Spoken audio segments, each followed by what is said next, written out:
It's Texas, it's Ohio State, it's the biggest game of the year, and it's only week one. Inside Texas starts now. We're going to go to Justin Wells. He's going to give us some players to watch in this game. Some players that Texas may have recruited pretty heavily. He's going to give us some insight into what kind of recruits they were coming out of high school and what we might expect in this game.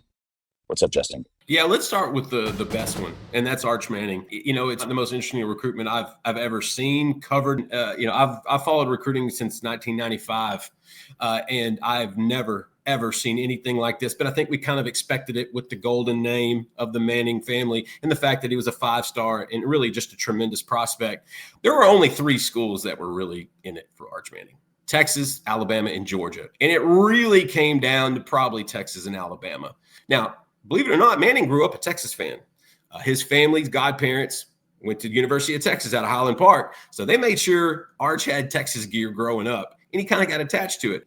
The day he announces, he decided to send out one tweet, his only tweet from his Twitter account that says he's going to Texas. That's the day everything flipped. We were the first one to get to see and talk to him. We were the first one to get to see and get a picture of him with the hook him as a Longhorn. For most recruits, that's probably not a big deal. For Arch Manning, it was ginormous. Every aspect of his recruitment was amplified, was a big deal. And just to be a part of that journey, I will never forget it. It was an interesting recruitment because, Steve Sarkisian, the year that Arch Manning signed, he offered one quarterback in that entire cycle. He is very judicious with these offers for quarterbacks. He's very picky and particular. Well, Julian Sayin was offered by Texas. He was one of those few that Sark absolutely loved. If Arch Manning doesn't come the class before, Julian Sayin in Texas may have done the dance. But no one wanted to follow Arch. Like, that was too much. He actually went to Alabama first. A lot of people don't know that. He went to go play for Nick Saban. Nick Saban retires.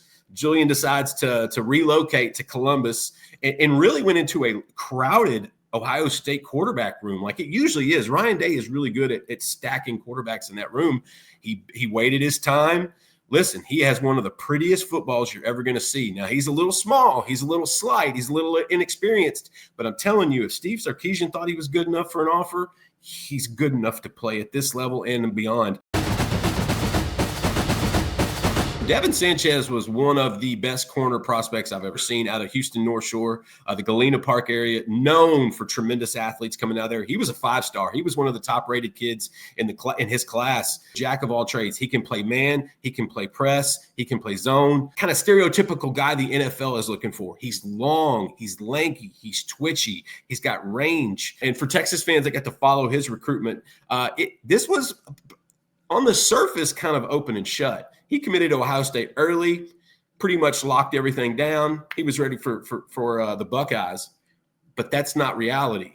In the background, he was talking to Texas up until a few days before National Signing Day in December. They were having conversations. This was after the Michigan loss to Ohio State, and Ryan Day had a ton of pressure on him going into that playoff run. So I think Sark and those guys smelled a little crease there to go in and try to weave their way into it. They got to him, but it wasn't enough. He wound up signing with Ohio State. I could see him getting some reps on Saturday. All right, ladies and gentlemen, we've got Eric Naline with us here. He's going to give us some team news leading into the game. Eric, what's going on with the team? Is there anything that we should be mindful of or any changes that we should be aware of going into this one? Well, if you're on Inside Texas, obviously we're watching what's happening with the offensive line this week.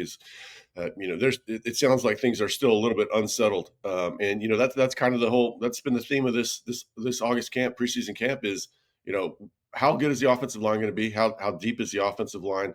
I think coaches are still trying to figure out, hey, how are they going to perform on Saturday? I've heard that they feel like it's going to be pretty good. But it seems like there's some unknowns, and there's some unknowns about this team in general. They feel confident going into it. Don't get me wrong. They feel like they have the best team, but you have to go out and prove it. You got to go out and win in a hostile environment, and they're not exactly certain how that team is going to, if they're going to rise to the occasion. So my sources are generally really confident, but they feel like, okay, this is going to be a tough test for us early in the season. And they're not 100% certain of how it's going to play out. I will say this. They feel like they have an extremely good defense, and they feel like that sets a very high floor for the team. they're confident. They don't think the defense is going to be better than just last year. They think it might be the best defense Texas has ever fielded. Well, there, I don't know that you're going to get any more high praise or confidence in that. But thank you so much, Eric. We really appreciate you joining us. We're going to see Eric again when we bring him back for our predictions. Let's talk about keys to the game. What will Ohio State's new defensive coordinator, Matt Patricia, roll out against Texas? This is the big unknown in this game. The Patriots under Bill Belichick were famous for crafting unique, couture, boutique game plans against each high-level opponent, and they really specialized in taking away the thing that offense wanted to do most. The question is then, can what works with highly paid adult professional athletes work with college athletes? And is there any specific indicator that we could look at in the Ohio State defense to get an early sign of how they're trying to deploy against the Texas offense? Caleb Downs is probably going to be the central figure for them. And then in turn, the best indicator for Texas of what Patricia's intentions are. We saw what he did last year. He had the huge goal line stop. Where he lines up and how he gets used is going to be the tell for what Patricia thinks Texas needs to be stopped. And then when Sark is making his in-game adjustments, it's going to be, well, how do we avoid Caleb Downs if possible? If you were going to be Patricia and use a Belichick style to game plan the ideal, this is how I'm going to short circuit Sark's offense, what would you do? I think there's a lot of potential answers there. I think the key is you want to get Sark off rhythm. Really, what he excels at is deconstructing a defensive game plan, learning your rules, and then turning them against you. The problem that Patricia represents, and the reason the Patriot way can be very effective, is they actually build out their defensive game plan from what you want to do. So they're going to give you rules that you haven't seen before. And that's the whole idea. We love Sark's initial script, but Sark's initial script in this game is going to be nothing more than guesswork. Another critical key to this game is what will we see from the Ohio State offense with a new quarterback and a new coordinator? I think the big difference, though, this year, Ian, is that Ohio State and Ryan Day have something they haven't had before, an NFL tight end. And that's Purdue transfer Max Clare, a player that the Texas Longhorns very much coveted. I think he's going to have the ability to potentially go with 12 personnel if we try to go small and play two safeties deep, and probably run the ball effectively or get us out of our nickel, bring in our big personnel, and then they're going to flex out Claire and the other tight end, and they're going to throw the ball more effectively against our personnel. That could be a solution they have. My worst nightmare is that they actually go smaller and they flex Claire and maybe the running back. So I'm hoping we get as close to meathead Ryan Day. I'm just going to run the ball for as much of the game as possible. I want to encourage meathead Ryan Day, because any ball that's not going to Jeremiah Smith or Carnell Tate or even Max Clare is a win for Texas in my mind. Our final critical area and key to this game is, what does Texas do in the red zone? I think that the easy answer is just Arch Manning. Arch Manning is quick. He is 6'4", 220 pounds. He's a willing runner. We've seen him run in the red zone.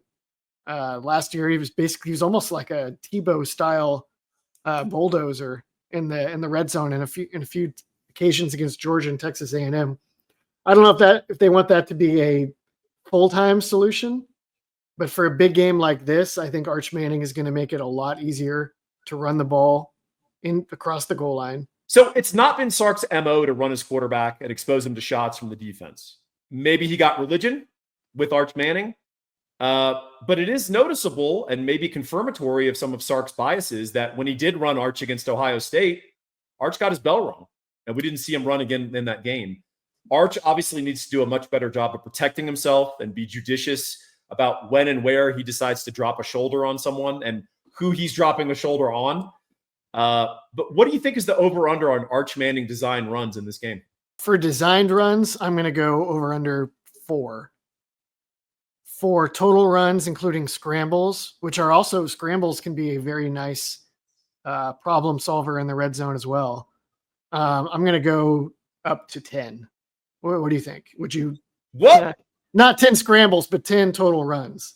Oh, okay. Yeah, I think I think that's right. I would probably incline to take the under, but I think there are game situations where he could have 12, 13, 14 runs. If Ohio State is absolutely convinced that we can't run the ball on them and they're going to play a 2-cover deep shell, and they're concerned about some of their inexperience or even just their ability to guard our receivers in space and man, I could see Arch Manning being a fixture in the running game.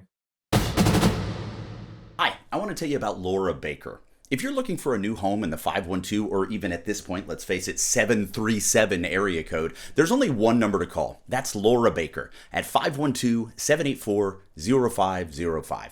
As a member of the elite Andy Allen team with Keller Williams, Laura has helped Longhorns find the home of their dreams in Central Texas. Just ask our resident sex symbol, Ian Boyd, who moved all the way from Michigan to Texas with Laura's help. Laura can help you find what you're looking for in the 512, the 737, or even parts of the 254 and the 210. Just, give her a call at 512-784-0505. Her email is in the description as well as the rest of her contact details. She's a friend. Give her a call. All right, guys, it is that time of the week. We are going to put in our predictions for the score of the Ohio State-Texas game. We're going to start with you, Eric. Give me 23-13. I've been talking about a 10-point win all off season. I better predict it now.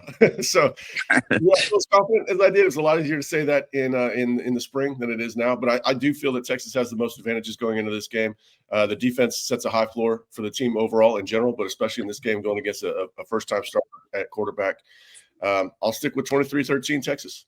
I don't see a big high-scoring affair. I think both these teams will probably move the ball, but I think moving it into the end zone is going to be a challenge. I see a few field goals in everybody's future, and that'd probably be a little bit of a good thing to see Mason Shipley in action. And I see field goals helping Texas win. I think it's going to be 27-24. I don't think either of these teams break 30. I think they move the ball, get in scoring position, but they're a lot more 3s and 6s, and I think Texas does just enough to get out of the horseshoe with a win. I've got the score at 27-17.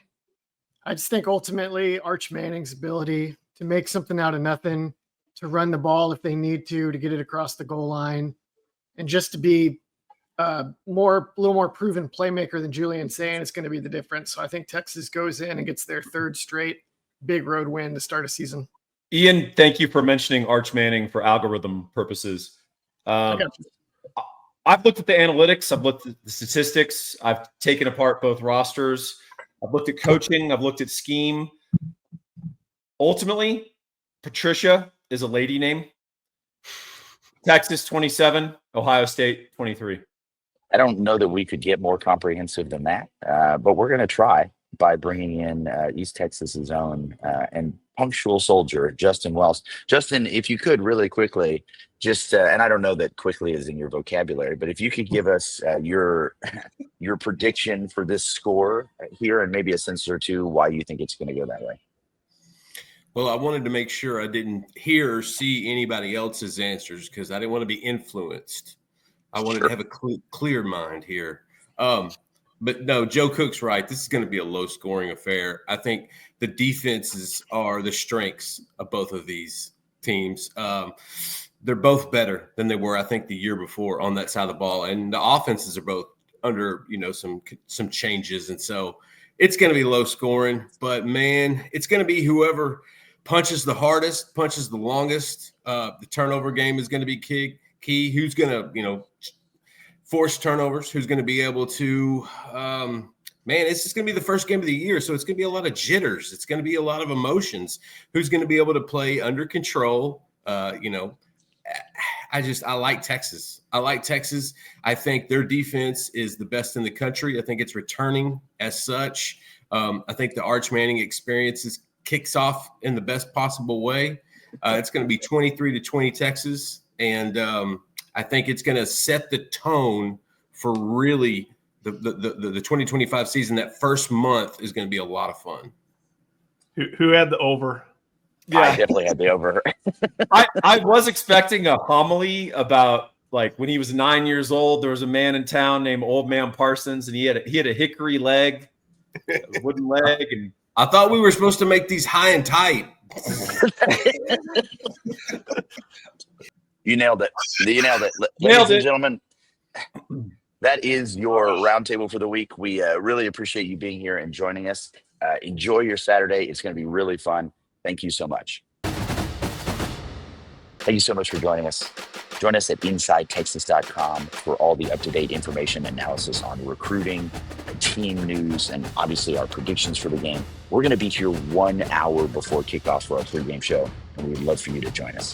Thanks so much. Take care.